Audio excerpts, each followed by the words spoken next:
What's up, everybody? Welcome to my channel. I am DJ, aka Token Black Guy. If you're new here for the first time, do me a favor, hit that like button, hit that subscribe button. I truly appreciate trying to build my little channel. The next goal is 300 subscribers. We're right around the 255 mark. So yeah, I really appreciate it. So we watched the last episode of Halo, episode 5. That means we're gonna now watch Halo Canon for the Easter eggs and breakdowns for the stuff we miss like we do every week. Sorry, this one's a couple days late. I had some stuff going on, so I'm just not getting a chance to watch it. But yeah. So let's just get right into it. Last episode, like I said, it stopped the bleeding. The last scene with the big battle kind of brought some hope back to the show.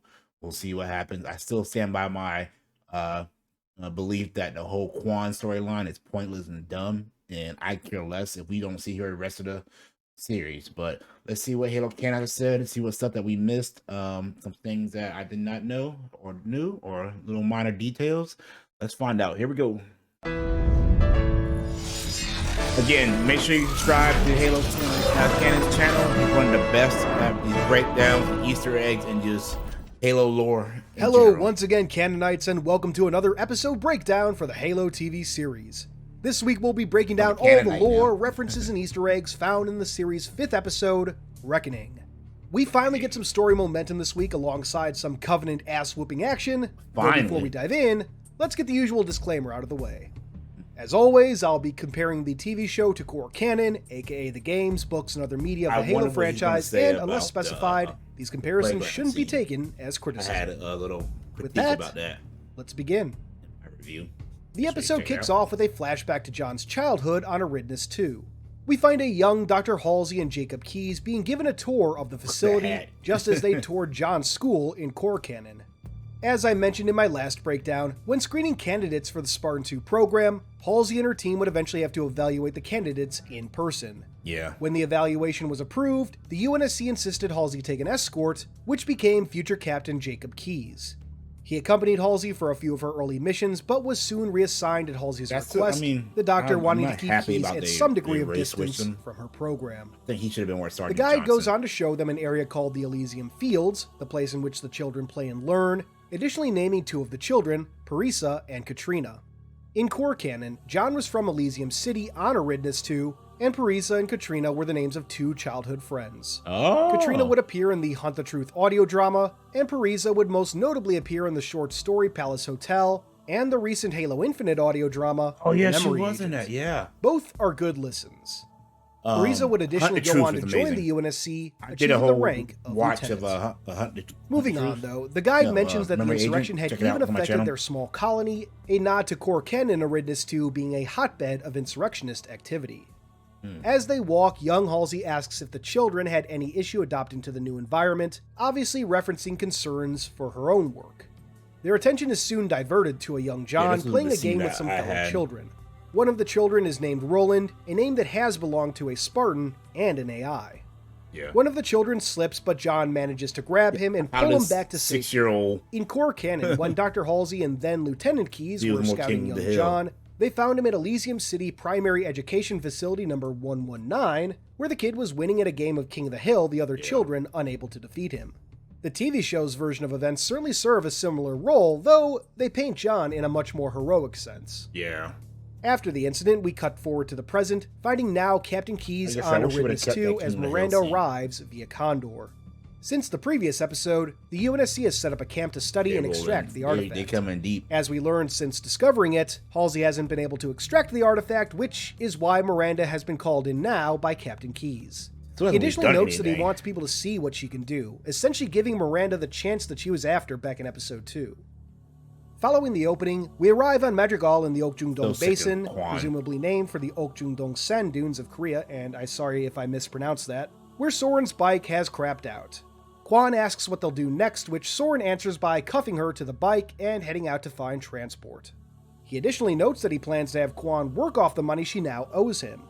As Soren walks off, we can get a better look at the bike he stole last week, which in addition to what might be an Ibrium Machine Complex logo on it, features a logo for Traxxas, a company that is featured quite a bit in core canon, at least in the games.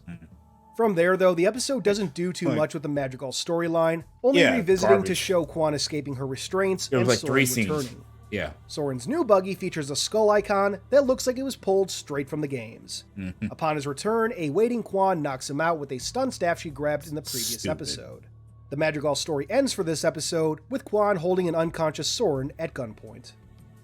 Continuing with the main story on Eridanus 2, Miranda goes to visit her mother, seemingly to try and establish a connection, though Halsey is quick to focus back on the Forerunner relic. In here, we can briefly spot another fusion coil. Meanwhile, in the command tent, Riz 028 briefs Marines on the mission, during which she mentions the artifact going to the Pioneer, a Halberd-class destroyer.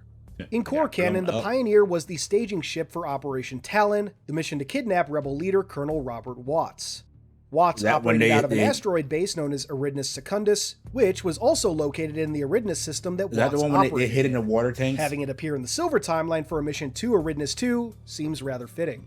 Okay. As Riz delivers the brief, Kai talks with Vanek, trying to get him to question his lack of feelings as well. Like Kai. Vanek's response is absolute gold, asking if the gun grease in Kai's hair may have seeped into her brain. Ego, the #1 rated brand in cordless outdoor power, brings you the Select Cut mower, built to exceed the power of gas. Following the brief, we see Riz inspect, then launch, a drone which appears to have been modeled after the AV-30 Kestrel from core canon. Outside, the chief observes the camp. Spotting Kai's new hair, he goes to see his fellow Spartan, calling her over for a word. Confirming that she'd removed her pellet, John orders Kai to return to Miranda's Condor and wait there until they return to Reach, claiming Kai's combat ability had been affected. Before leaving, though, Kai notes that if she's a danger, so too would be John. A sentiment Cortana shares much to John's chagrin. Meanwhile, Makee and her escort have arrived on Madrigal, now searching the caves for any hint at the larger Keystone's whereabouts. As an elite warrior talks with Makee, we can get a better look at what I assume is an energy stave or energy pike. Most fans will recognize the more ceremonial version of the energy stave seen in Halo 2, though the version seen here looks to be based on the version seen in Halo Wars, a more combat-ready version of the weapon. Back on Reach, John has turned to Captain Keyes for answers, though the captain is just as dodgy as Halsey can be. See, I feel like I'm getting more Sergeant Johnson vibes from him. Once they're back on Reach. We additionally learned that Keyes and John have been fighting together for years in the Silver timeline, whereas in core canon, the events of Halo CE were more or less the most the two ever worked together. Exactly. Following their convo, Keyes grabs both Halsey and Parangoski to fill them in on John's state of mind. During this scene, we can spot a Halo 4-style cryopod in the background. Ooh. Parangoski is quick to admonish Halsey and threatens to cut the doctor off, to which Halsey responds by asking how Admiral Hood would feel about the decision. Halsey notes that, wanting to cover up his own liability, Hood may seek out a scapegoat. Ultimately, the call ends with Parangoski simply telling Halsey to handle things. Keyes additionally requests during the call that Miranda be pulled from the project, wanting to keep his daughter's hands clean with the Spartan program and any of its fallout, which Halsey quickly agrees to.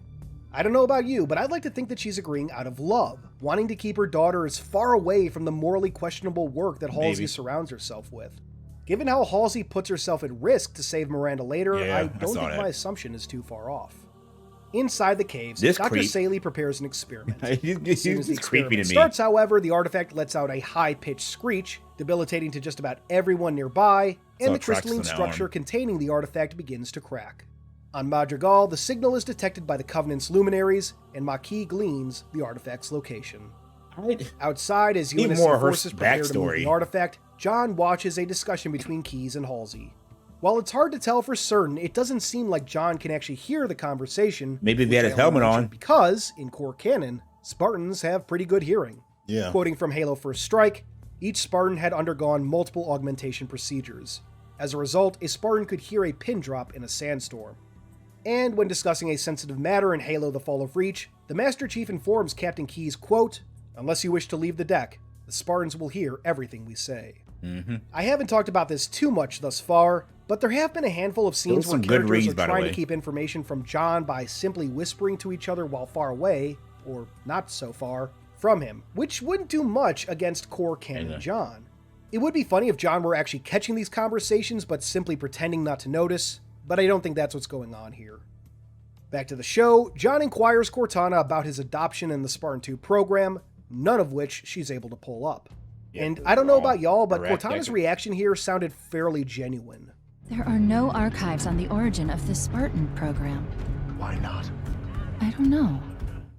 I imagine Cortana has been kept in the dark about certain details as well, and perhaps learning those details will help forge the bond that Chief and Cortana historically have in the games. Yeah, they don't have it yet. Incidentally, wouldn't be too far off from what happened in core canon. In The Fall of Reach, when Cortana looks into the Chief's service record, she finds the truths behind the Spartan 2 program and vows to keep John safe. Anyway, frustrated with all the lies, John decides to get the answers himself. I did not straight like this from the scene new that's artifact. about to happen. Like with the previous artifact, touching this one reveals a mess of Forerunner glyphs, Talk about it in most my of which I review. sadly wasn't able to make out. I did Like not before like as this well, whole though, John upcoming begins scene seeing with a him vision, attacking this Halsey. time of his abduction and replacement, the vision ending with a young Halsey sedating John. Upon coming to, John almost immediately lashes out at Halsey, I just hated this forcing scene. Cortana to take full control, something we saw teased back in episode 3, and stop the attack. John Right. isn't quite ready to move on when he finally comes to, though any further discussion with Halsey is put on hold when a slip-space rupture is detected. The Covenant have found Aridness. As John looks up, we can see the Pioneer being shot down by Type 26 Banshees, while others swoop in, hitting the UNSC encampment fast and low. I mean, With their this air scene right support here is down, amazing. and the crane that was going to be used to lift the artifact from its cave now destroyed, the Spartans are now the only hope to safely move the artifact. yeah, I forgot they had to carry Heading it. out of the caves, the chief is handed an assault rifle by a Marine and orders all non-combatants into the cave for safety. Among those is Dr. Aaron Saley, who seems to have an unhealthy obsession with this new artifact. That's a creep, man. Not that Saley and unhealthy obsessions are He's a anything creep. new. He's a creep. While Riz and Vanek load the artifact, Keyes gives John a lay of the land so he can reach Miranda's Condor. Is that Sergeant During the Johnson's scene, vibes? Keyes is seen holding a new type of rifle, which seems to borrow inspiration from the BR-85 of Halo 4 and 5.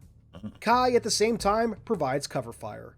I absolutely love, too, how the Warthog holding the artifact is merely following the Spartans, who are taking point at full sprint. That's crazy. This is the kind I of think action I've been Spartans waiting for. They can run like 60 A miles per hour, I CCS-class think. battlecruiser emerges, deploying troops via drop pod. The pods seem to take inspiration from the main drop pod design for Halo Reach.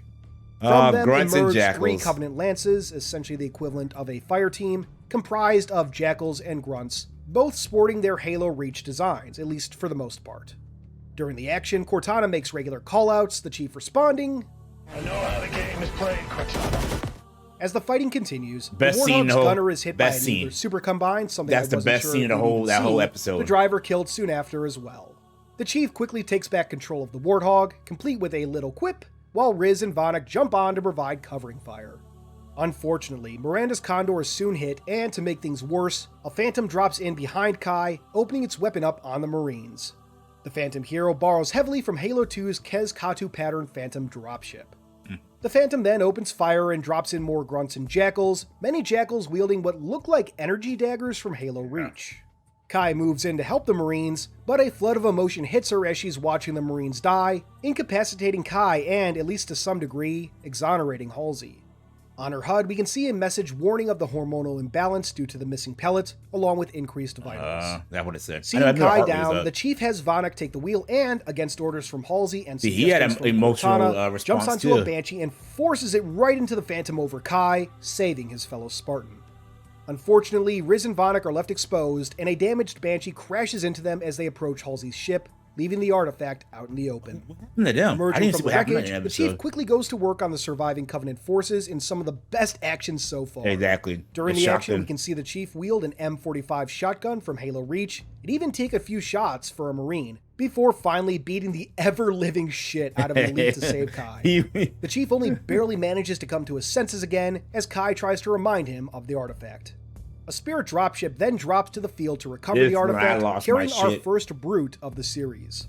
The Brute swings with his hammer, the Chief only I barely was surviving by blocking jumping the in the swing living with a room. Jackaled shield gauntlet. As the Chief gets up, classic shield klaxon blaring, he tells Cortana he'll need a weapon just like in Halo 2, although Need a it weapon. doesn't help. The Brute calls over the artifact with his gravity hammer, not unlike what Tartarus did in Halo 2. Yeah, so it was and then Tartarus in 2. departs. I was correct in my Interestingly, review. when the ship is flying away, we can see that the Chief's HUD labels the CCS-class battlecruiser as a Corvette. The music in the scene also sounded like it was taking some inspiration from the classic Flood themes of the original soundtrack.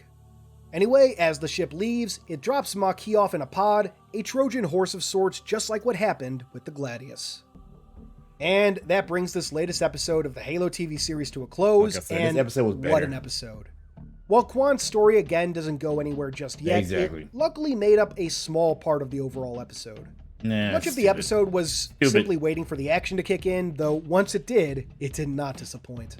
Hopefully we won't have much downtime in the episodes going forward. They I have love to me keep some it up good this character pace now. development and world building, but with how the first half of the season has been paced, I hope the latter half has a better balance between the characters I'm right there with you. worlds and the action. We need more action, more, Now you then, know. how about that Brute? Exactly. I loved his overall look, but what mostly has me curious right now is the Brute's Wizzy. identity. Yeah. This could just be a generic Brute chieftain or something, but equally it could be a new take on a known character. Tartarus. Naturally, my first thoughts were to Tartarus, the chieftain of the Geralhani from Halo 2, though the braided hair and four-headed gravity hammer remind me a lot of Atriox as well. Yeah, exactly. Atriox being part of the Covenant in a newer 2552 design. might have been lore-breaking for core canon, but as I've been saying when it comes to the TV series, new No. timeline, new rules. Yeah. Alternatively, too, maybe this could be the Thrall Slayer from Halo Wars. Overall, though, the episode was a fun watch, and It now was. that we're The more than ending was halfway very through the good. series, I think I can safely say that the series So as there's a 10 whole has been episodes? enjoyable. I have my individual issues with it, but watching each episode has been a fun experience. Here's hoping the show sticks the landing. Naturally, let me know your thoughts in the comments below, and if you're interested, join the conversation over on the Halo Canon Discord. Otherwise, your viewership will always be enough for me. Thank you for watching, My and until viewership. next time, this has been Halo Canon. Yeah, so Thank you. I agree with him on the fact the pacing of the first half been kind of slow. I really hope they take the momentum from this last episode and kind of build off that, especially with the action. Get some more. I'm not saying every episode have a big old battle, but have some more, interaction with the Covenant. I think is much more needed in this, and more, just showing the war itself. But again, make sure you check out Halo Canon channel. I'll put a link down in the description. He's one of the best when it comes to these breakdowns and Easter eggs and just Halo knowledge and canon, over all the games and books in general. He has a lot of videos on there. But yeah, let me know down below what you guys thought. If you saw anything that you did not realize from this little breakdown, let me know in the comments below. Until next time, guys, I will see you when I see you. Peace.